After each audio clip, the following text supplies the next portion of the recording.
Hello everyone, welcome to Hindi Shiksha. आज हम जयशंकर प्रसाद जी के प्रमुख नाटक चंद्रगुप्त के बारे में डिस्कस करेंगे। चंद्रगुप्त नाटक जो है, देखिए, जयशंकर प्रसाद जी के बारे में मैं प्रीवियस क्लास में ऑलरेडी बता चुकी हूँ। उनके रचनाएं के बारे में, उनके जीवन परिचय के बारे में, उनने कितने सारे कहानियाँ, नाटक, उपन्यास लिखे हैं। तो नाटक देख लीजिएगा। जो जितने नाटक लिखे हैं उनमें से चंद्रगुप्त एक प्रमुख ऐतिहासिक नाटक है। यदि हम कहेंगे तो चंद्रगुप्त नाटक एक ऐतिहासिक नाटक है और काल्पनिक नाटक भी रखा गया है। तो मैं बताऊंगी चंद्रगुप्त नाटक कैसे ऐतिहासिक हुआ और काल्पनिक कैसे हुआ, ये भी मैं बताऊंगी। तो देखिए, चंद्रगुप्त नाटक जो है एक ऐतिहासिक नाटक है जिसमें कितने अंक है? 4 अंक है। और कुल मिलाकर 4 अंक में कितने दृश्य दिखने को मिलता है? 44 दृश्य हैं। ये याद रखिए, चंद्रगुप्त नाटक में 4 अंक है और 44 दृश्य हैं। दृश्यों की संख्या कितनी है? 44। तो 4 जो अंक है, प्रथम अंक में कितने दृश्य है? 11 दृश्य। ये याद रखिए, ये नोट कीजिए। चंद्रगुप्त नाटक एक ऐतिहासिक नाटक है जिसमें 4 अंक है और कुल दृश्यों की संख्या कितनी है? 44 है। प्रथम अंक में कितने दृश्य है? 11 दृश्यों। और द्वितीय अंक में 10 दृश्यों। और तृतीय अंक में 9 दृश्य हैं। और चतुर्थ अंक में 14 दृश्य हैं। तो कुल मिलाकर दृश्यों की संख्या कितना हो गया? 44। ठीक है। और चंद्रगुप्त जो नाटक एक किस तरह की नाटक है? मैंने कहा ऐतिहासिक नाटक। ठीक है। और ये भी याद रखिए, ये भी नोट कीजिए कि इस नाटक में कितने पात्र हैं, ये नोट कीजिए। देखिए, चंद्रगुप्त नाटक में जो पात्र है वो नोट कीजिए। पहला पुरुष पात्र का नाम लिखिए। चंद्रगुप्त नाटक में पुरुष पात्र पहला आएगा चाणक्य, जिसको हम विष्णुगुप्त नाम से जानते हैं। चाणक्य विष्णुगुप्त जो मौर्य साम्राज्य का निर्माता है। चाणक्य मौर्य साम्राज्य का निर्माता है। नोट कीजिए। चंद्रगुप्त कौन है? वो मौर्य सम्राट है। तो हेडिंग कीजिए पुरुष पात्र और उसके नीचे पुरुष पात्र का नाम लिखिए और उस साइट में वो कौन है, उनका चरित्र कैसा है वो लिखिए। पुरुष पात्र लिखिए, उसके नीचे चाणक्य लिखिए। चाणक्य कौन है? मौर्य साम्राज्य का निर्माता। नेक्स्ट चंद्रगुप्त, वो कौन है? मौर्य सम्राट, मौर्य वंश का सम्राट। नेक्स्ट नंद कौन है? मगध सम्राट। राक्षस, मगध का अमात्य। बररुचि, जिसको हम कात्यायन कहते हैं, वो भी मगध का अमात्य। नेक्स्ट सक्टार, जो कि मगध का मंत्री। उसके बाद अंबिक, तक्षशिला का राजकुमार। नेक्स्ट सिंहरण, वो कौन है? मालव गण मुख्य का कुमार। पर्वतेश्वर, वो पंजाब का राजा, जिसको हम पुरस कहते हैं। सिकंदर, ग्रीक विजेता। फिलिप्स, सिकंदर का क्षत्रप। नोट कीजिए, वेरी इंपॉर्टेंट है। मौर्य सेनापति वो कौन है? चंद्रगुप्त का पिता मौर्य सेनापति। और उसके बाद एनिसाक्रिटिस वो कौन है? सिकंदर का सहचर। नेक्स्ट देवल, नागदत्त गणमुख्य, वो तीनों कौन है? मालव गणतंत्र के पदाधिकारी। नेक्स्ट साइवर्टियस, मेगास्थनीस, ये दोनों यवन दूत है। नेक्स्ट गांधार नरेश, ये आम्भिक का पिता। नेक्स्ट सेल्यूकस, सिकंदर का सेनापति। नेक्स्ट दंडायन, वो एक तपस्वी है। ये गया पुरुष पात्र। नेक्स्ट स्त्री पात्र लिखिए। स्त्री पात्र में आएगा अलका, सुवासिनी, कल्याणी, लीला, नीला, मालविका, कार्नेलिया, मौर्य पत्नी एलिस। अलका कौन है? अलका तक्षशिला का मतलब तक्षशिला की राजकुमारी है। सुवासिनी सक्टार की कन्या। कल्याणी मगध राजकुमारी। लीला नीला कल्याण की सहेलियाँ। मालविका सिंधु देश की कुमारी। कार्नेलिया सेल्यूकस की कन्या। मौर्य पत्नी चंद्रगुप्त की माता। एलिस कार्नेलिया की सहेली। ये स्त्री पात्र है। ठीक है, तो नोट कर दीजिएगा, पुरुष पात्र, स्त्री पात्र। ठीक है, नेक्स्ट हम देखेंगे चंद्रगुप्त में जितने अंक के बारे में कहा और दृश्यों के बारे में कहा, तो मैं कुछ दृश्यों के बारे में बता रही हूँ, ये ध्यान से सुनिए। जो चंद्रगुप्त नाटक में जो 4 अंक है, 4 अंक में कुल मिलाकर 44 दृश्य है। प्रथम अंक में 11 दृश्य है। द्वितीय अंक में 10 दृश्य, तृतीय अंक में 9 दृश्य, चतुर्थ अंक में 14 दृश्य। देखिए, पहला दृश्य में क्या दिखने को मिलता है ना, तक्षशिला के गुरुकुल मठ में चाणक्य और सिंहरण तत्कालीन राजनीतिक स्थिति का संकेत करते हैं। तभी सहसा आम्भिक और अलका का प्रवेश अपने विरुद्ध किन्हीं कुचक्रु से आसक्ति आम्भिक सिंहरण पर तलवार उठाता है। तभी चंद्रगुप्त का प्रवेश, चंद्रगुप्त अपनी तलवार पर बार रुकता है और आम्भिक की तलवार टूट जाती है। अलका हस्तक्षेप करती है। आम्भिक और अलका के जाने पर चाणक्य, सिंहरण, चंद्रगुप्त आत्मसम्मान, राष्ट्रीयता, मालव और मागध होने की भावना से मुक्ति की आवश्यकता, तत्कालीन स्थिति आदि ये प्रथम दृश्य में दिखने को मिलता है। और चंद्रगुप्त और चाणक्य का प्रस्थान, अलका का प्रवेश, सिंहरण, अलका की राष्ट्रीय चेतना और पारस्परिक आकर्षण, ये पहला दृश्य में दिखने को मिलता है। तो चंद्रगुप्त नाटक पहले पढ़िए, उसके बाद आप सभी को समझ में आ जाएगा कि पहला दृश्य में क्या दिखने को मिलता है, द्वितीय दृश्य में क्या दिखने को मिलता है, तृतीय दृश्य में क्या दिखने को मिलता है, ये आप सभी को मालूम हो जाएगा। पहले पढ़िए नाटक को, चंद्रगुप्त नाटक को पहले पढ़िए। ठीक है,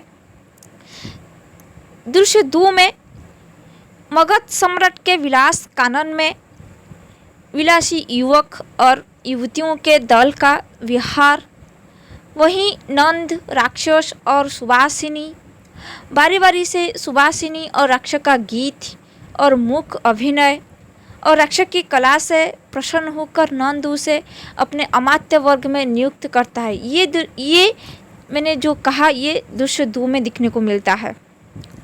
तो आप जब पढ़िएगा तो आपको मैंने जो कहा ये आप सभी को पता चल जाएगा, हाँ ये था, ये है इस दृश्य में। ठीक है, तो पहले पढ़िए। क्योंकि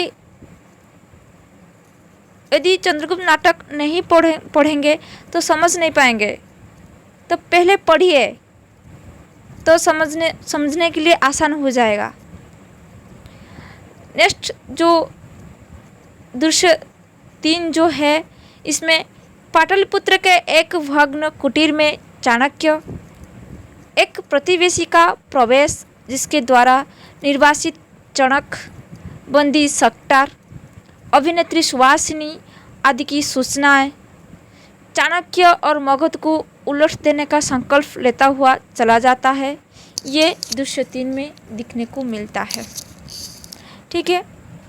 हाँ, और भी एक बात है, मैं चंद्रगुप्त के दृश्य के बारे में बताने से पहले हम चंद्रगुप्त के वंश के बारे में हम जानेंगे। ये चंद्रगुप्त कौन सी वंश में है?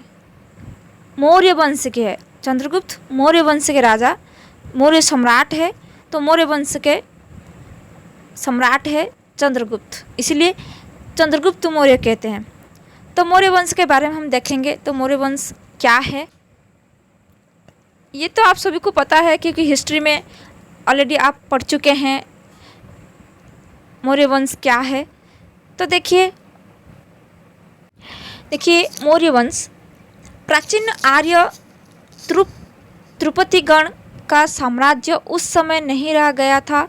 चंद्र और सूर्यवंश की राजधानियां अयोध्या और हस्तिनापुर विकृत रूप में भारत के वक्षस्थल पर अपने साधारण अस्तित्व का परिचय दे रही थी। अन्य प्रचंड बर्बर जातियों की लगातार चढ़ाइयों से पवित्र सप्त सिंधु प्रदेश में आर्यों के सामगान का पवित्र स्वर मंद हो गया था। पांचालों की लीलाभूमि तथा पंजाब मिश्रित जातियों से भर गया था। जाति, समाज और धर्म सब में एक विचित्र मिश्रण और परिवर्तन सा हो रहा था। कहीं आभीर और कहीं ब्राह्मण राजा बन बैठे थे। तो ये सब भारत भूमि की भावी दुर्दशा की सूचना क्यों थी? तो इसका उत्तर केवल यही आपको मिलेगा कि धर्म संबंधी महापरिवर्तन होने वाला था। तो वह बुद्ध से प्रचारित होने वाले बौद्ध धर्म की तरफ भारतीय मौर्य लोग का झुकाव था। इसके लिए वे लोग प्रस्तुत हो रहे थे। तो उस धर्मवाद बीज की ग्रहण करने के लिए कपिल, कणाद आदि ने आर्यों का हृदय क्षेत्र पहले ही से ही उर्वर कर दिया था, किंतु यह मत सर्वसाधारण में अभी नहीं फैला था। तो वैदिक कर्मकांड की जटिलता से उपनिषद तथा साक्ष्य आदि शास्त्र आर्य लोगों को सरल और सुगम प्रतीत होने लगे थे। तो ऐसे ही समय पार्श्वनाथ ने एक जीव दयामय धर्म प्रसारित किया और वह धर्म बिना किसी शास्त्र विशेष के वेद तथा प्रमाण की अपेक्षा करते हुए फैलकर शीघ्रता एक साथ सर्वसाधारण से सम्मान पाने लगा। और आर्यों की राजसूय और अश्वमेध आदि शक्ति बढ़ाने वाली क्रियाएं शून्य स्थान में ध्यान और चिंतन के रूप में परिवर्तित हो गई। अहिंसा का प्रचार हुआ। इससे भारत की उत्तरी सीमा जो है उसमें स्थित जातियों को भारत में आकर उपनिवेश स्थापित करने का उत्साह हुआ। तो दार्शनिक मत के प्रबल प्रचार से भारत में धर्म, समाज और साम्राज्य सब में विचित्र और अनिवार्य परिवर्तन हो रहा था। बुद्धदेव के 2-3 शताब्दी पहले ही दार्शनिक मतों ने उन विशेष बंधनों को जो उस समय के आर्यों की उद्विग्न कर रहे थे तोड़ना आरंभ किया। उस समय ब्राह्मण वकलधारी होकर कानून में रहना ही अच्छा न समझने वरन वे भी राज लुलुफ होकर स्वतंत्र छोटे छोटे राज्यों के अधिकारी बन बैठे। तो क्षत्रियगण राजदंड को बहुत भारी तथा अस्त्र शस्त्र का हिंसक समझकर उनकी जगह जब चक्र हाथ में रखने लगे। तो वैश्य लोग भी व्यापार आदि में मनोयोग न देकर धर्माचार्य की पदवी को सरल समझने लगे। और तो क्या, भारत के प्राचीन दास भी अन्य देशों में आई हुई जातियों के साथ मिलकर दस्युवृत्ति करने लगे और वैदिक धर्म पर क्रमण बहुत से आघात हुए जिन्हें वो जर्जर हो गया। और कहा जाता है कि उस समय धर्म की रक्षा करने में तत्पर ब्राह्मण ने अर्बुद गिर्क पर एक महान यज्ञ करना आरंभ किया और उस यज्ञ का प्रधान उद्देश्य था वर्णाश्रम धर्म तथा वेद की रक्षा करना। तो चारों तरफ से दल के दल क्षत्रियगण जिनका युद्ध भी आमोद था जुटने लगे और वे ब्राह्मण धर्म का मानकर अपने आचार्यों को पूर्ववत सम्मानित करने लगे। और जिन जातियों को अपने कुल की क्रमागत वन मर्यादा का कुल भूल गई, वंश मर्यादा भूल गई, तो वे तपस्वी और पवित्र ब्राह्मण के यज्ञ से संस्कृत होकर चारों जातियों में विभाजित हुई। इनका नाम अग्निकुल हुआ। संभवतः इसी समय वे तक्षक या नागवंशी भी क्षेत्रों की एक श्रेणी में गिने जाने लगे। तो यह धर्म क्रांति भारतवर्ष में उस समय हुई थी जब जैन तीर्थंकर पार्श्वनाथ हुए, जिनका समय ईस्वी से 800 वर्ष पहले माना जाता है। जिन लोगों के मन में भी इस समय में विशेष अंतर नहीं है। तो 800 वर्ष पूर्व ये बड़ी घटना भारतवर्ष में हुई जिसने भारतवर्ष में राजपूत जाति बनाने में बड़ी सहायता दी और समय समय पर इन्हीं राजपूत क्षेत्रों ने बड़े बड़े कार्य किए। तो उन राजपूतों की 4 जातियों में प्रमुख परमार जाति थी और जहाँ तक इतिहास बता देता है उन लोगों ने भारत के भिन्न भिन्न प्रदेशों में फैलकर नवीन जनपद और अक्षय कीर्ति उपार्जित की। तो धीरे धीरे भारत के श्रेष्ठ राजवर्गों में इनका गणना होने लगी। यद्यपि स्कूल की भिन्न भिन्न 35 शाखा है, पर सब में प्रधान और लोक विस्तृत मौर्य नाम की शाखा हुई। तो भारत का श्रृंखलाबद्ध इतिहास नहीं है, पर बौद्ध के बहुत से शासन संबंधी लेख और उनकी धर्म पुस्तकों से हमें बहुत सहायता मिलती है, क्योंकि उस धर्म को उन्नति के शिखर पर पहुंचने वाला उसी मौर्य वंश का सम्राट अशोक हुआ है। तो बौद्ध के विवरण से ज्ञात होता है कि शिशुनाग वंशी महानंद के शकर पुत्र महापद्म के पुत्र घनानंद से मगध का सिंहासन लेने वाला चंद्रगुप्त मौर्यों के नगर का राजकुमार था। यह मौर्यों का नगर पिपलिकानन था, पर पिपलिकानन के मौर्य नृपति लोग भी बुद्ध के शरीर भस्म के भाग लेने वालों में एक थे। तो मौर्य लोगों की उस समय भारत में कोई दूसरी राजधानी न थी। यद्यपि इस बात का पता नहीं चलता तो कि इस वंश के आदि पुरुष में से किसने पिपलिकानन में मौर्यों की पहली राजधानी स्थापित की, पर यह स्पष्ट ज्ञात होता है कि 500 वर्ष या इससे पहले यह राजधानी स्थापित हुई थी और मौर्य जाति इतिहास प्रसिद्ध कोई ऐसा कार्य तब तक नहीं कर सकी जब तक प्रतापी चंद्रगुप्त उसमें न उत्पन्न हुआ। तो उसने मौर्य शब्द को, जो अब तक भारतवर्ष के एक कोने में पड़ा हुआ अपना जीवन अपरिचित रूप से बिता रहा था, केवल भारत ही नहीं वरन ग्रीस आदि समस्त देशों में परिचित करा दिया। तो ग्रीक इतिहास लेखकों ने अपनी भ्रमपूर्ण लेखन से इसी चंद्रगुप्त के बारे में कुछ तुच्छ बातें लिख दी जो कि बिल्कुल असंबंधी ही नहीं वरन उल्टी है। जैसे चंद्रगुप्त 9 के पेट से पैदा हुआ महानंदिन का लड़का था, पर यह बात पुरुष ने महापद्म और घनानंद आदि के लिए कही है और वही पीछे से चंद्रगुप्त के लिए भ्रम से यूनानी ग्रंथकार ने लिख दिए। ग्रीक इतिहास लेखक प्लूटार्च लिखता है कि चंद्रगुप्त मगध सिंहासन पर आरोहण करने के बाद कहता था कि सिकंदर महापद्म को अवश्य जीत लेता, क्योंकि यह नीच जन्मा होने के कारण जन समाज में अपमानित तथा घृणित था। तो लेवानियत आदि, तो ये था मौर्य वंश में। तो पढ़ लीजिएगा मौर्य वंश के बारे में। तो उसके बाद क्योंकि हम चंद्रगुप्त जी तो हम चंद्रगुप्त पढ़ रहे हैं तो इसीलिए हम उनके वंश के बारे में जानना चाहिए, मौर्य वंश के बारे में। उसके बाद पिपलिकानन के जो मौर्य है, मौर्य कुल का सबसे प्राचीन स्थान पिपलिकानन था। तो चंद्रगुप्त के आदि पुरुष मौर्य इसी स्थान में अधिपति थे और ये याद ये थोड़ा जानकारी है मौर्य वंश के बारे में, तो देख लीजिएगा। ये राजवंश गौतम बुद्ध के समय प्रतिष्ठित गिना जाता था, क्योंकि बौद्ध ने महात्मा बुद्ध के शरीर भस्म का एक भाग पाने वालों में पिपली कानन में मौर्यों का उल्लेख किया है। पिपली कानन बस्ती के जिले में नेपाल के सीमा पर है। वहाँ 2 स्तूप है। ठीक है, और देख लीजिएगा मौर्य वंश में कैसे उत्पन्न हुए मौर्य वंश, ये यहाँ पर लिखा गया है।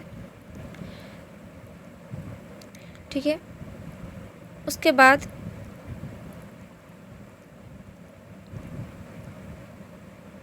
यदि हम चंद्रगुप्त के बाल्य जीवन के बारे में देखेंगे तो अर्थ कथा, स्ववीरावली कथा, सरित सागर और दुंडी के आधार पर चंद्रगुप्त के जीवन की प्राथमिक घटना का पता चलता है। मगध की राजधानी पाटलिपुत्र सूर्ण और गंगा के संगम पर थी। राजमंदिर, दुर्ग, लंबी चौड़ी पन्य वीथिका, प्रशस्त राजमार्ग इत्यादि राजधानी में किसी उपयोगी वस्तु का अभाव न था। खांड, सेना, रणतरी इत्यादि भी बहुत सुरक्षित भी थी। उस समय महापद्म का वहाँ राज्य था।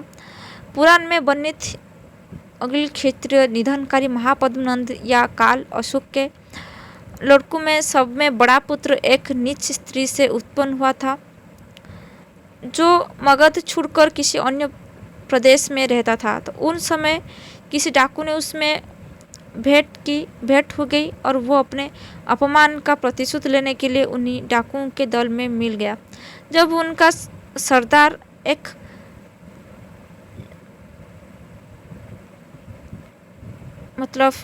चढ़ाई में मारा गया, तो वही राजकुमार उन सब का नेता बन गया और उनमें पाटलिपुत्र पर चढ़ाई की। उग्रसेन के नाम से उनने थोड़े दिनों के लिए पाटलिपुत्र का अधिकार छीन लिया। तो इनके बाद उसके 8 भाइयों ने कई वर्ष तक राज्य किया। तनय नंद का नाम घनानंद था। तो उसने गंगा के घाट बनवाए और उसके प्रवाह का कुछ दिन के लिए हटाकर उसी जगह अपना सारी खजाना गाड़ दिया। तो ये पढ़िए चंद्रगुप्त के बाल्य जीवन के बारे में क्या लिखा है, ये किताब में दिया गया है, पढ़ लीजिएगा।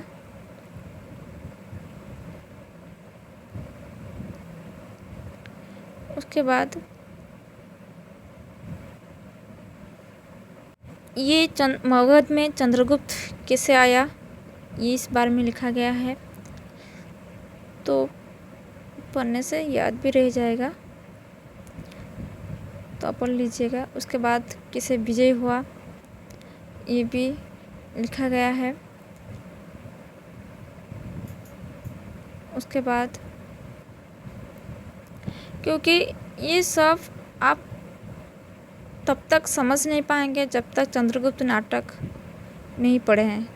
तो पहले पढ़िए, उसके बाद आप समझ पाएंगे। ठीक है, चंद्रगुप्त समय के भारतवर्ष कैसे था, ये भी लिखा गया है।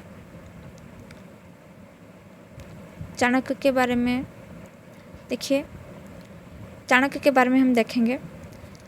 देखिए, चाणक्य के नाम बहुत है, इनके बहुत नाम से मिलते हैं। जैसे मैंने पहले कहा कि विष्णुगुप्त, कौटिल्य, चाणक्य, वात्स्यायन, दुर्मिल इत्यादि इनके प्रसिद्ध नाम हैं। और भारतीय पर्यटक इन्हें दक्षिण देशीय कुकणस्थ ब्राह्मण लिखते हैं और इसके प्रमाण में लिखते हैं कि दक्षिण देशीय ब्राह्मण प्राय कूटनीतिपटु होते हैं। चाणक्य की कथाओं में मिलता है कि वो श्याम वन के पुरुष तथा कुरूप थे, क्योंकि इसी कारण से वो नंद की सभा से श्राद्ध के समय हटाए गए। जैनों के मत से चाणक्य गुल ग्रामवासी थे और जैन धर्मावलंबी थे। वो नंद द्वारा अपमानित होने पर नंद वंश का नाश करने की प्रतिज्ञा करके बाहर निकल पड़े और चंद्रगुप्त से मिलकर उसे कौशल से नंद राज्य का स्वामी बना दिया। बौद्ध लोग उन्हें तक्षशिला निवासी ब्राह्मण बतलाते हैं और कहते हैं कि घनानंद को मारकर चाणक्य ही ने चंद्रगुप्त को राज्य दिया। तो पुराणों में मिलता है कि कौटिल्य नाम ब्राह्मण मतलब समृद्धिष्यति अस्तु सबकी कथाओं का अनुमान करने से जाना जाता है कि चाणक्य ही चंद्रगुप्त की उन्नति के मूल है। चंद्रगुप्त का प्रधान सहायक मंत्री चाणक्य ही था, पर यह ठीक नहीं ज्ञात होता है कि वो कहाँ का रहने वाला था। तो जैनों के इतिहास से बौद्ध के इतिहास को लोग प्रामाणिक मानते हैं। तो हेमचंद्र ने जिस भाव में चाणक्य का चित्र अंकित किया है वो प्राय अस्वाभाविक घटनाओं से पूर्ण है। तो जैन ग्रंथों और प्रबंधों में प्राय सभी को जैन धर्म में किसी न किसी प्रकार आश्रय लेते हुए दिखाया गया है। तो यही बात चंद्रगुप्त के संबंध में भी है। तो श्रवण वेलगुला वाले लेखक के द्वारा जो किसी जैन मुनि का है चंद्रगुप्त को राज छोड़कर यदि धर्म ग्रहण करने का प्रमाण दिया जाता है तो अनेकों ने तो यहाँ तक कह डाला है कि उसका साथी चाणक्य भी जैन था। तो अर्थशास्त्र में मंगलाचरण का प्रमाण देकर यह कहा जाता है कि ऐसा मंगलाचरण आचार्यों के प्रति कृतज्ञता सूचक वैदिक हिंदू को नहीं हो सकता, क्योंकि वे प्राय ईश्वर का नमस्कार करते हैं। और ये भी स्पष्ट प्रतीत होता है कि कुछ भारतीय चरित्रों का जैन ढांचे में भी डालने का जैन संस्कृत साहित्य द्वारा असफल प्रयत्न किया गया है।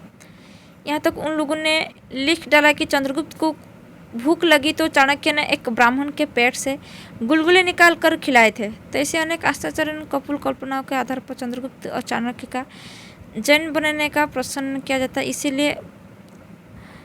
इसीलिए बुद्ध के विवरण की तरफ ही ध्यान आकर्षित होता है कि बौद्ध लोग कहते हैं कि चाणक्य तक्षशिला निवासी थे, और इधर हम देखते हैं कि तक्षशिला में उस समय विद्यालय था जहाँ की पाणिनि जीवक आदि पढ़ चुके थे। तो और अस्तु संभवतः चाणक्य जैसा कि बौद्ध लोग कहते हैं तक्षशिला में रहते या पढ़ते थे। जब हम चंद्रगुप्त की सहायक सेना की तरफ ध्यान देते तो ये प्रत्यक्ष ज्ञात होता है कि चाणक्य का तक्षशिला से अवश्य संबंध था, क्योंकि चाणक्य अवश्य उनके परिचित थे, नहीं तो वे लोग चंद्रगुप्त को क्या जानते। तो हमारा यही अनुमान है कि चाणक्य मगध के ब्राह्मण थे। ठीक है, क्योंकि मगध में नंद की सभा में वे अपमानित हुए थे। उनकी जन्मभूमि पाटलिपुत्र ही थी। पाटलिपुत्र उस समय प्रधान नगरी थी। चाणक्य तक्षशिला में विद्यालय करके वहाँ से लौट आए थे, तो इसी कारण बस वो राजा पर क्रोधित हो गए, जिसके बारे में प्राय उस विवरण मिलते जुलते हैं। तो वो ब्राह्मण भी प्रतिज्ञा करके उठाया कि आज से जब तक नंद वंश का नाश न कर लूँगा तो शिखा न बांधूंगा। और फिर चंद्रगुप्त को मिलाकर जो जो कार्य उन्होंने किया वो पाठक को ही ज्ञात है। मतलब आप सभी को ये तो ज्ञात है, आप सभी ने, मुझे भी ज्ञात है, मैं भी एक पाठक हूँ। जहाँ तक ज्ञात होता है चाणक्य वेद धर्मावलंबी कुट राजनीतिज्ञ प्रखर प्रतिभावान और हठी थे। तो उनकी नीति अनोखी होती थी और उनमें अलौकिक क्षमता थी। नीति शास्त्र के आचार्यों में उनकी गणना है। तो उनके बनाए नीचे लिखे हुए ग्रंथ बतलाए जाते हैं। चाणक्य नीति, अर्थशास्त्र, कामसूत्र आदि न्याय प्राप्त है। तो ये अवश्य कहना होगा कि बहुत मनुष्य बड़ा प्रतिभाशाली था, जिसके बौद्धिक द्वारा मतलब बुद्धिबल द्वारा प्रशस्ति राज कार्य से चंद्रगुप्त ने भारत का साम्राज्य स्थापित करके उस पर राज किया। तो ये था चाणक्य का चरित्र चित्रण। ठीक है, तो ये पढ़ लीजिएगा। तो चंद्रगुप्त मौर्य जो है उसके बारे में हम चर्चा करेंगे, जो कि हमारा OSTD सिलेबस में है चंद्रगुप्त के बारे में।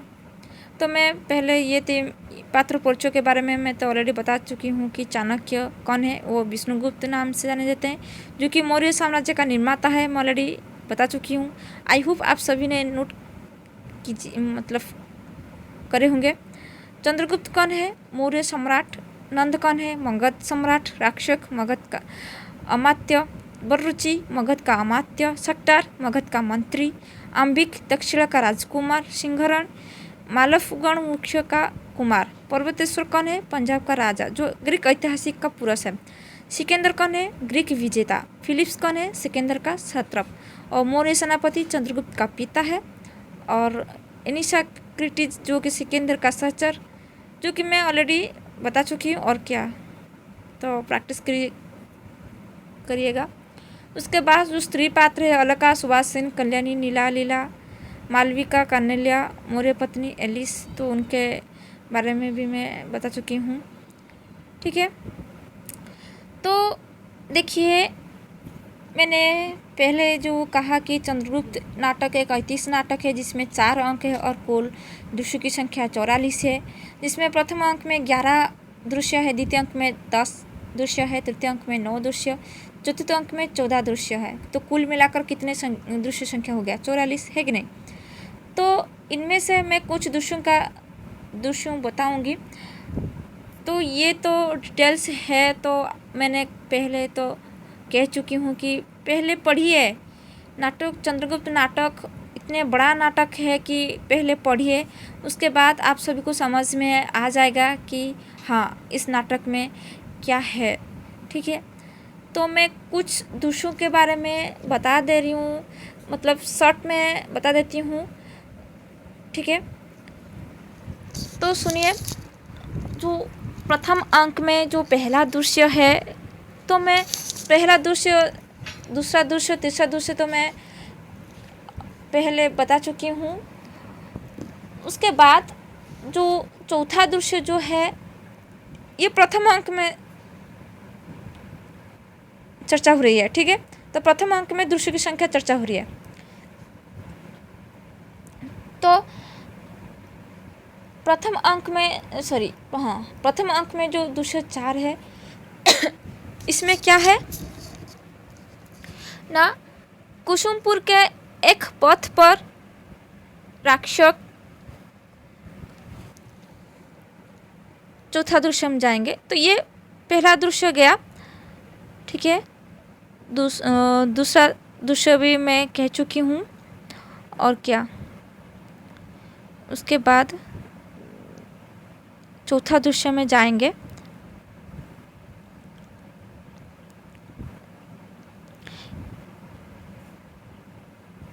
ये है दूसरा दृश्य। मैं दूसरा दृश्य में क्या कही थी कि मगध सम्राट के विलास कानन है कि नहीं, मगध सम्राट का विलास कानन के बारे में। तो मगध सम्राट के विलास कानन में विलासी युवक और युवतियों के दल का विहार होना, और वही नंद, राक्षस और सुभाषिनी है। बारी बारी में सुभाषिनी और राक्षस का गीत और मुख्य अभिनय है। तो ये पढ़िए, जब पढ़ेंगे आप तो समझ पाएंगे। मैं बार बार कह रही हूँ, तो मैं ऑलरेडी पढ़ चुकी हूँ। मैं शॉर्ट से मेन पॉइंट में बता रही हूँ, क्योंकि मैं सारे दृश्य तो मैं नहीं बताऊंगी, लेकिन दृश्यों में क्या है मैं बता रही हूँ, है कि नहीं। तो मैं जो कह रही हूँ पहले पढ़िए, और मैं जो कह रही हूँ तो मिलाइए, है कि नहीं, उस दृश्य में है कि नहीं। ठीक है, तो दूसरा दृश्य में मगध सम्राट के विलास कानन में विलासी युवक और युवतियों के दल का विहार होना, वही नंद, राक्षस और सुभाषिनी है। और बारी बारी से सुभाषिनी और राक्षस का गीत और मुख्य अभिनय भी है। और राक्षस की कला से प्रसन्न होकर नंद उसे अपने अमात्य वर्ग में नियुक्त करता है। ये दूसरा दृश्य में दिखने को मिलता है। प्रथम अंक, ये याद रखिए, प्रथम अंक में दूसरा दृश्य। नेक्स्ट तीसरा दृश्य हम जाएंगे। तीसरा दृश्य में क्या है,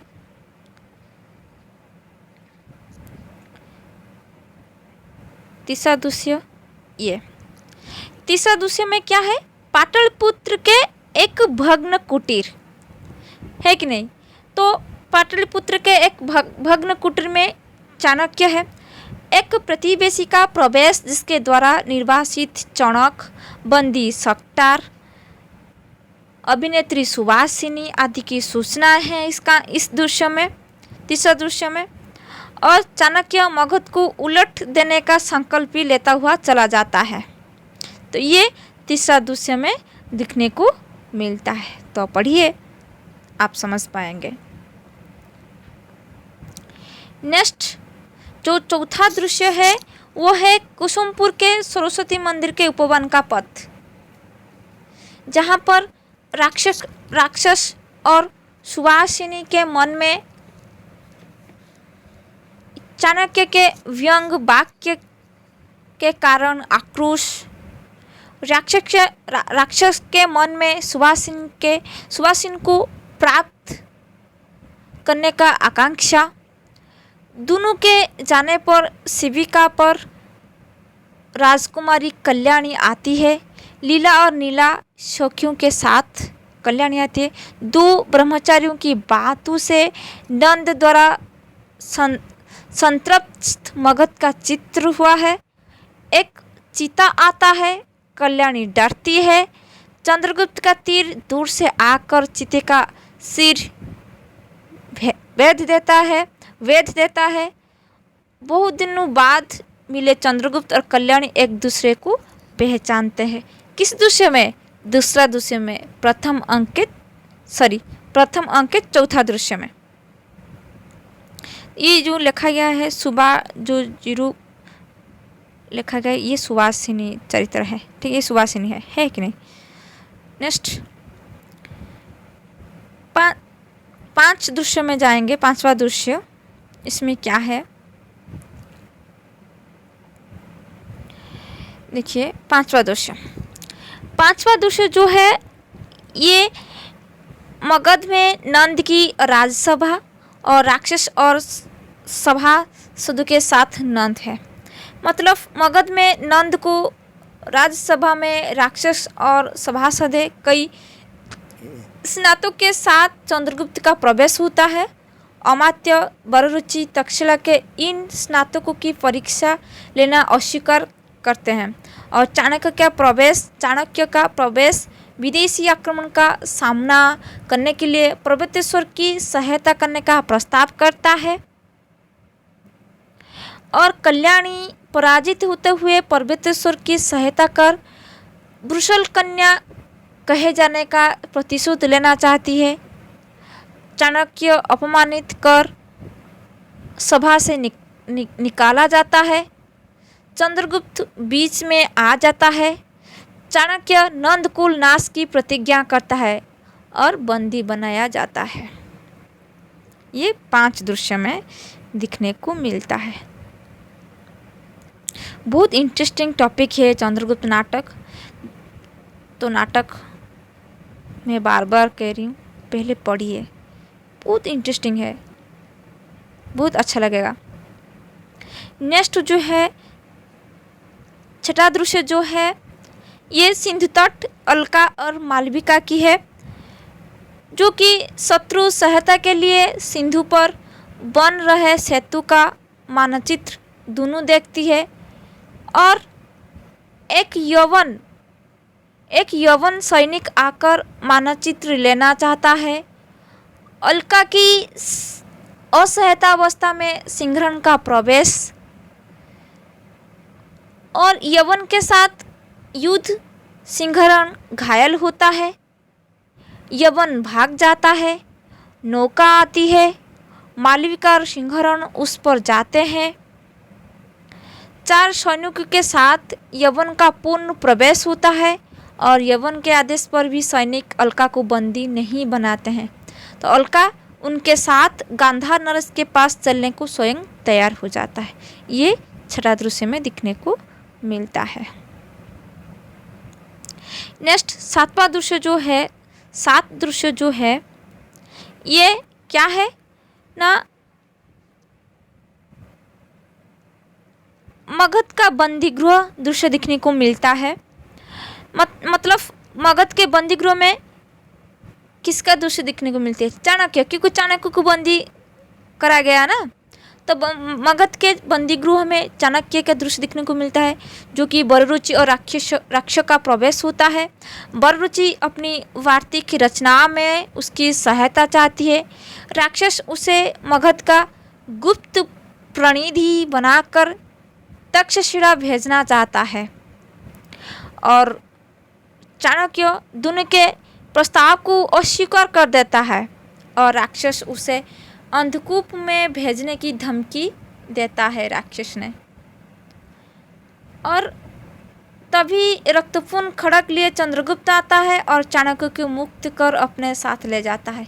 ये याद रखिए, क्योंकि ये भी क्वेश्चन में आ जाएगा कि चंद्रगुप्त ने चाणक्य को मुक्त करा, कौन सी दृश्य में दिखने को मिलता है, ये 7वां दृश्य दिखने को मिलता है। तो ये भी ऐसे ही क्वेश्चन में भी आ जाएगा, तो देख लीजिएगा। नेक्स्ट 8वां दृश्य जो है, 8 दृश्यों में क्या दिखने को मिलता है ना, गांधार नरेश के प्रकोष्ठ। गांधार नरेश का प्रकोष्ठ मतलब चिंतायुक्त प्रवेश करते हुए राजा प्रवेश करता है, मतलब गांधार नरेश के प्रकोष्ठ में चिंतित राजा दिखने को मिलता है, जो कि मतलब चिंतायुक्त होकर प्रवेश करते हैं। तो अलका के साथ यवन और कौन रक्षों का प्रवेश भी होता है, और यवन जो कि सेल्यूकस कहते हैं, तो अलका के मानचित्र संबंधी अपराध की सूचना देता है। और अंबिक आकर इसका समर्थन करता है। यवन और रक्षों के जाने पर पिता पुत्र और पुत्र देश प्रेम और देशद्रोह का संघर्ष भी करता है, जिसे अलका चली जाती है।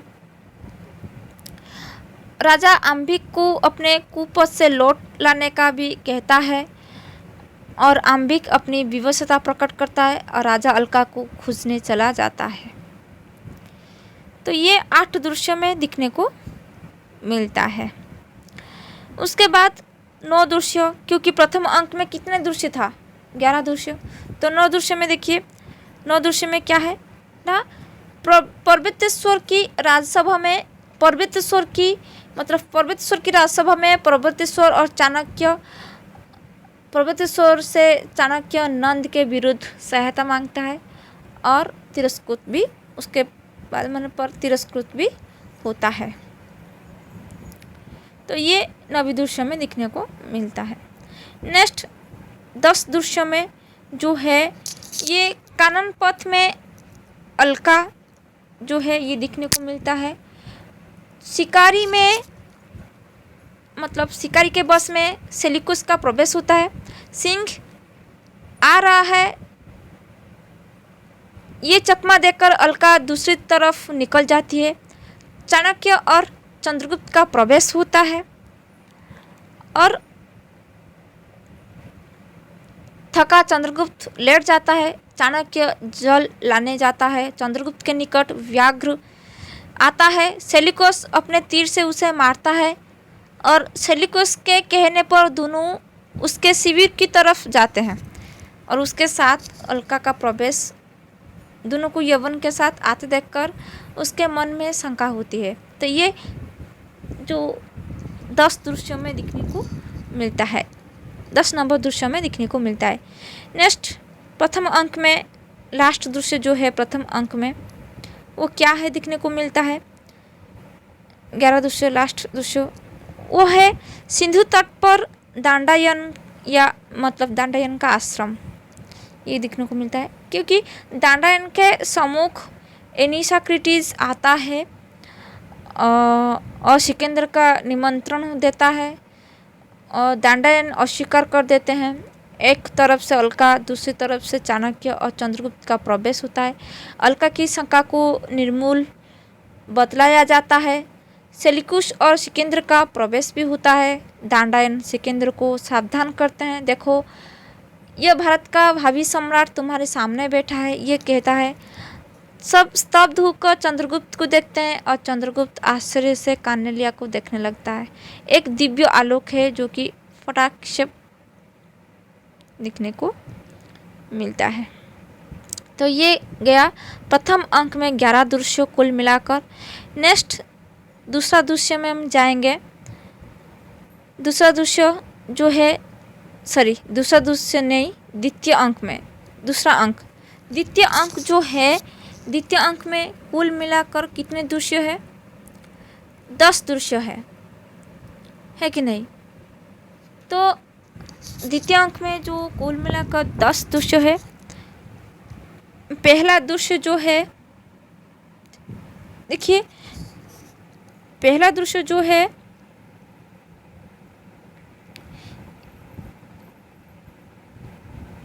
क्या है, पहला दृश्य में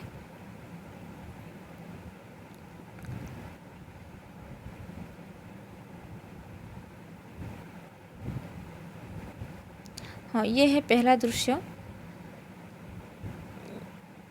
जो लिखा गया है। कुछ मतलब उद्भांड में सिंधु के किनारे ग्रीक शिविर के पास वृक्ष के नीचे कन्हैया बैठी हुई है।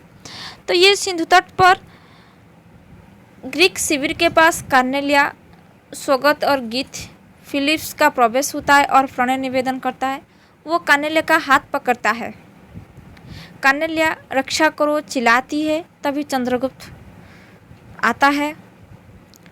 ठीक है, तो ये भी याद रखिए जो कन्हैया जो गीत गाए हैं, अरुण यह मधुमेह देश हमारा, ये भी एग्ज़ाम में आ रही है कि अरुण यह मधुमेह देश हमारा ये किसने गाई है, तो ये याद रखिए।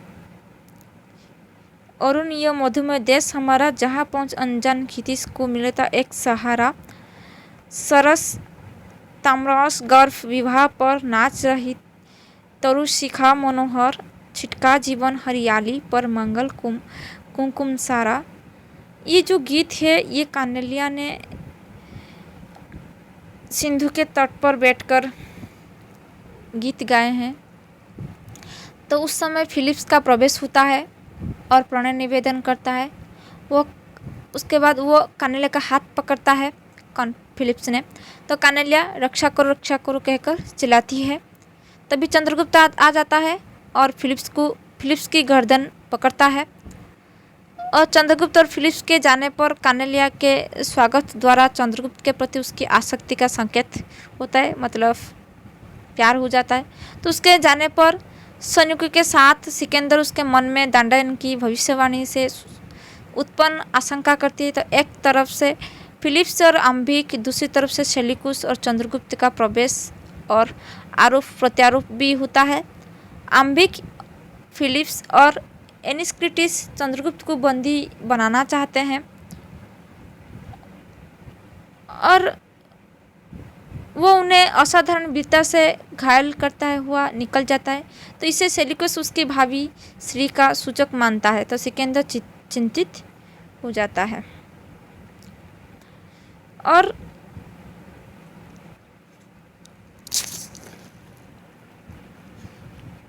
दूसरा दृश्य जो है वो क्या है ना,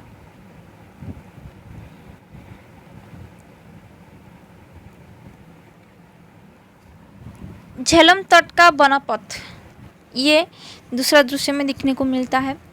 देखिए झेलम तट के वनपथ पर चाणक्य, चंद्रगुप्त और अलका यौवन के कारण चिंता रहता है और सिंहरण का सहारा लिए गांधार नरेश का प्रवेश होता है और पिता पुत्री का मिलन दोनों का प्रस्थान होता है। चाणक्य की योजना सिंहरण और अलका को नटनटी बनाना होगा। चंद्रगुप्त संपेरा बनेगा। चाणक्य ब्रह्मचारी प्रवृत्तिश्वर की सेना के एक गुल्म के साथ ये अपना स्वांग रचेंगे और सबके जाने पर पुरुष वेश में कल्याणी और सैनिक, फिर युद्ध वेश में पर्वतेश्वर, चंद्रगुप्त सिंहरण और अलका को बदले हुए वेश में आना और खेल दिखाना। तो इसी क्रम में यवन सेना की सूचनाएं दिखने को मिलता है इस दृश्य में और प्रवृत्तेश्वर इन्हें गुप्तचर समझकर बंदी बनाता है। तो सबके जाने पर चंद्रगुप्त और कल्याणी दोनों एक दूसरे को पहचान लेते हैं और तीसरा जो दृश्य है वो युद्ध क्षेत्र सैनिकों के साथ पर्वतेश्वर, मतलब युद्ध क्षेत्र में सैनिकों के साथ पर्वतेश्वर स्वयं गज सेना का संचालन करने के लिए तैयार होता है। उनके जाने पर कल्याणी और चंद्रगुप्त, जिसकी स्मृतिलता देश दुर्दशा की ज्वाला में मुरझा गई है, ये दिखने को मिलता है और उनके जाने पर एक तरफ में सेल्यूकस, दूसरी तरफ से पर्वतेश्वर का ससैन्य प्रवेश होता है, युद्ध होता है, सेल्यूकस का घायल होकर हटना, फिर सेल्यूकस का फिलिप्स के साथ प्रवेश होना और सिंहरण तथा पर्वतेश्वर से युद्ध होना। पर्वतेश्वर लड़खड़ाने लगता है, तभी चंद्रगुप्त और कल्याणी का सैनिक के सहित आना, सिकंदर की आज्ञा से युद्ध बंद होना, सिकंदर पर्वतेश्वर की वीरता से प्रभावित होता है, कल्याणी का वास्तविक परिचय पाकर पर्वतेश्वर पराजय का अनुभव करता है और आंबिक आकर सिंहरण और अलका को बंदी बनाता है। ये जो दूसरा अंक में दृश्य 3 में दिखने को मिलता है। उसके बाद जो चौथा दृश्य जो है ये मालव में सिंहरण के उद्यान का एक अंश। मतलब मालव में सिंहरण के उद्यान में अकेली मालविका है, चंद्रगुप्त का प्रवेश और मालविका से प्रेम की बातें। सहसा चाणक्य आकर टूकता है और चंद्रगुप्त द्वारा सूचना की यवन सेना आगे नहीं बढ़ना चाहती। एक मगध सैनिक की मार्फत कल्याण को चंद्रगुप्त का संदेश कि वह मगध सेना को भी अभी विपाशा तट पर रहने दे। तो ये बात दिखने को मिलता है चौथा दृश्य में, जो कि मालविका के सरल हृदय और चंद्रगुप्त के प्रति उसके आकर्षण का संकेत भी दिखने को मिलता है। और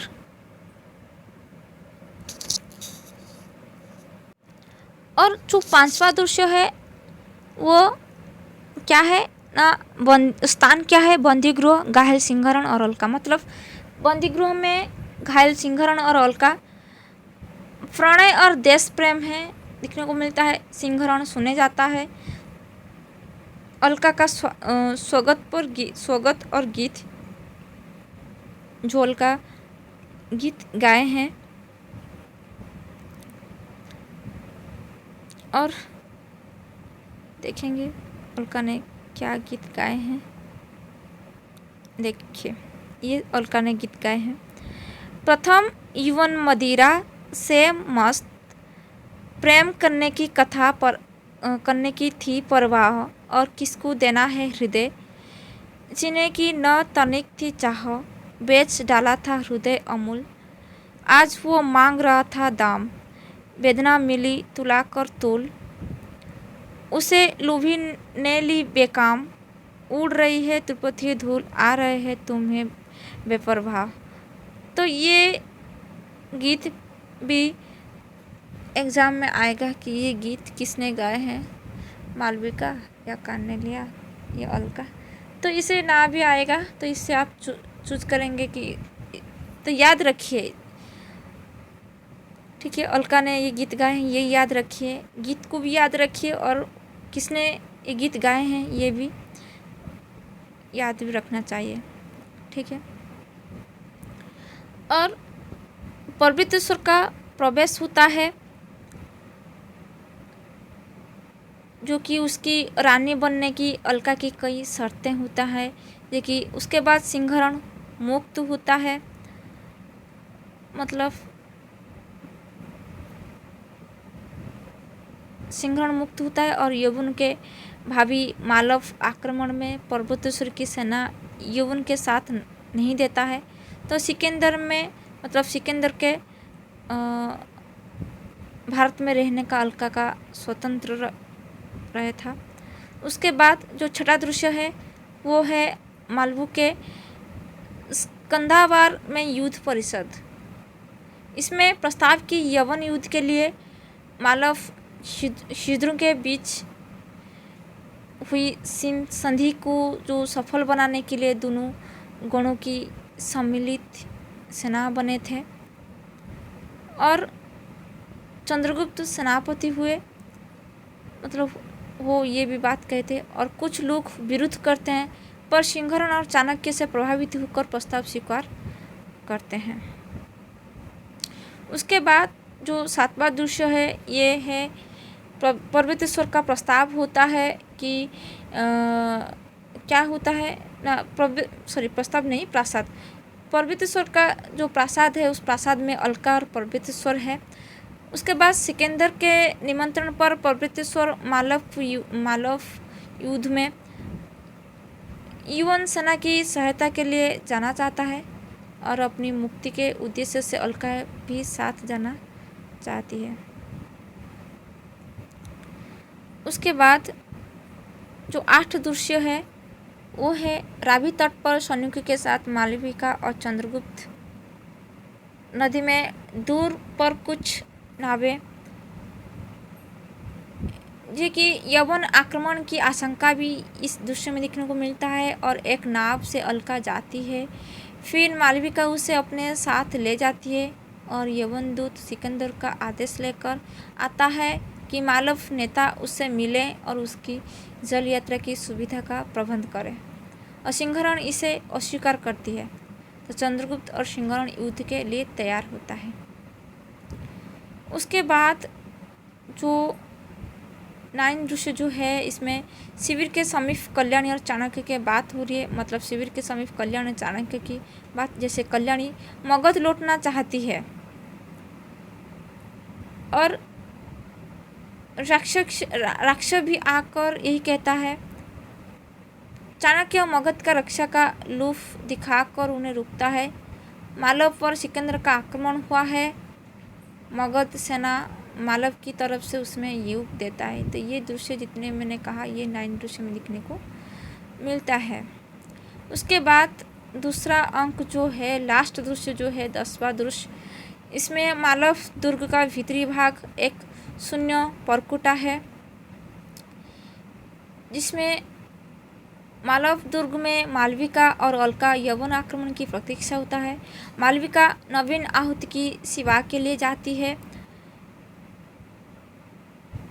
एक एक कर 3 यवन सैनिक आते हैं, पर अलका के तीर से आहत होकर गिर पड़ते हैं। तो सिकंदर स्वयं आता है, अलका को पकड़ना चाहता है, तभी सिंहरण का प्रवेश होता है। सिंहरण और सिकंदर में युद्ध होता है और सिकंदर घायल होकर गिर जाता है, पर सिंहरण उसके प्राण नहीं लेता है और पर्वतेश्वर के प्रति उदारता दिखलाने का प्रतिशोध, और यवन सैनिक सिकंदर को ले जाते हैं। दुर्ग का द्वार टूट जाता है, शैलिकुस का प्रवेश होता है, पर शीघ्र ही यवन सैनिक सूचना देता है कि शूद्रुकी की सेना आ रही है। तो चंद्रगुप्त पहले ही आ चुका है, पूछता है कि मार्ग चाहते हो या युद्ध। तो शैलिकुस दोनों के लिए तैयार होता है। चंद्रगुप्त युद्ध रोक देता है, कहता है कि जाओ सेनापति, सिकंदर का जीवन बच जाए तो फिर आक्रमण करना। तो यवन सेना का प्रस्थान होता है। चंद्रगुप्त का क्या होता है, जयघोष होता है। उसके बाद नेक्स्ट जो अंक है, तृतीय अंक, तब नेक्स्ट क्लास में जो 2 अंक रह गया, तीसरा अंक और चौथा अंक। और तीसरा अंक में कितने दृश्य था, 9 दृश्य, और चौथा अंक में कितने दृश्य, 14 दृश्य। तो हम नेक्स्ट क्लास में ये जो 2 अंक रह गया बाकी हम कंप्लीट कर देंगे। उसके बाद हम उसके सारांश के बारे में भी हम समझा देंगे, ठीक है। तो कोई चिंता मत कीजिए, मैं आपको आसानी से समझा दूंगी चंद्रगुप्त नाटक के बारे में। तो मैंने जो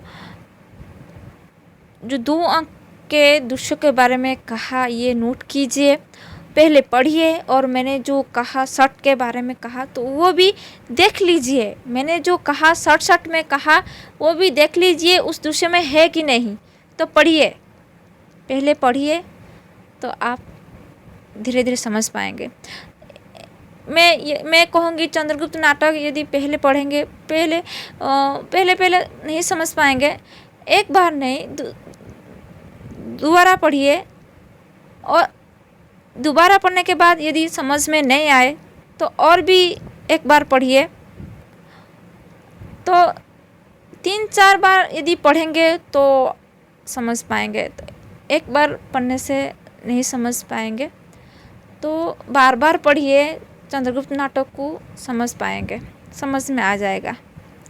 ठीक है, नाटक तो ऐसी ही है ना, नाटक एक बार पढ़ने से समझ नहीं आएगा, ये ऐसे नाटक है। ठीक है, तो हम नेक्स्ट क्लास में और जो 2 अंक रह गया तो हम डिस्कस करेंगे। तो कैसे लगा मैंने जो 2 अंक के बारे में जो जितने दृश्य 2 अंक में जितने दृश्य था उसके बारे में मैं जो डिस्कस किए, कैसे लगा आप सभी को कमेंट बॉक्स में कमेंट ज़रूर कीजिएगा। और आप सभी को ये रिक्वेस्ट है कि प्लीज़ पढ़िए, जो भी मैं पढ़ा रही हूँ पढ़िए और लाइक कीजिए और ज़्यादा से ज़्यादा शेयर कीजिए, शेयर करना मत भूलिए। क्योंकि कोई भी कुछ बच्चे हैं वो नहीं जान पाते हैं कि हम मतलब जो भी टॉपिक पढ़ रहे हैं वो हम कैसे समझेंगे, कहाँ से समझेंगे। तो ये जितने सारे दोस्त हैं आप सभी के, तो सूचना दीजिए अपने दोस्त को, बताइए कि हाँ ये नाटक है, इसमें ये लिखा गया है। ठीक है, और यदि मेरे चैनल में नए आए हैं तो सब्सक्राइब कीजिए और बेल आइकन को प्रेस कीजिए, ताकि मैं जितने भी क्लास कर रही हूँ वो क्लास सबसे पहले आपको ही मिलेगी, नोटिफिकेशन मिल जाएगी आपको, तो पहले आप ही देख पाएंगे। तो सब्सक्राइब कीजिए, सब्सक्राइब करना मत भूलिए। ठीक है, तो मेरी क्लास आप सभी को कैसे लगा कमेंट बॉक्स में कमेंट ज़रूर कीजिएगा। तो नेक्स्ट क्लास में हम मिलेंगे और जो 2 अंक रह गया मैं डिस्कस कर दूंगी। उसके बाद और बहुत सारे हैं चंद्रगुप्त के बारे में, बहुत सारे हैं डिस्कस करने के लिए, तो क्लास कीजिए, हम डिस्कस करेंगे। बहुत सारे हैं चंद्रगुप्त के बारे में जानने के लिए। वही ऐसे चंद्रगुप्त मतलब जयशंकर प्रसाद जी ने जितने से नाटक लिखे हैं, एक ऐतिहासिक नाटक को लेकर लिखे हैं, वो बहुत इंटरेस्टिंग नाटक है। वो स्कंदगुप्त लीजिए, चंद्रगुप्त लीजिए, ध्रुव गोस्वामी ने लीजिए, तो जितने सारे नाटक लिखे हैं जयशंकर प्रसाद जी ने, वो कितने अच्छे नाटक है। तो पहले पढ़िए और उसके अंदर घुस जाइए, तो आपको कितने अच्छे लगेगा, हाँ ऐसे हैं ये नाटक। ठीक है, तो हम नेक्स्ट क्लास में मिलेंगे। तो थैंक यू आप सभी को जो भी ये क्लास देख रहे हैं, तो थैंक यू वेरी मच। तो थैंक यू एवरीवन,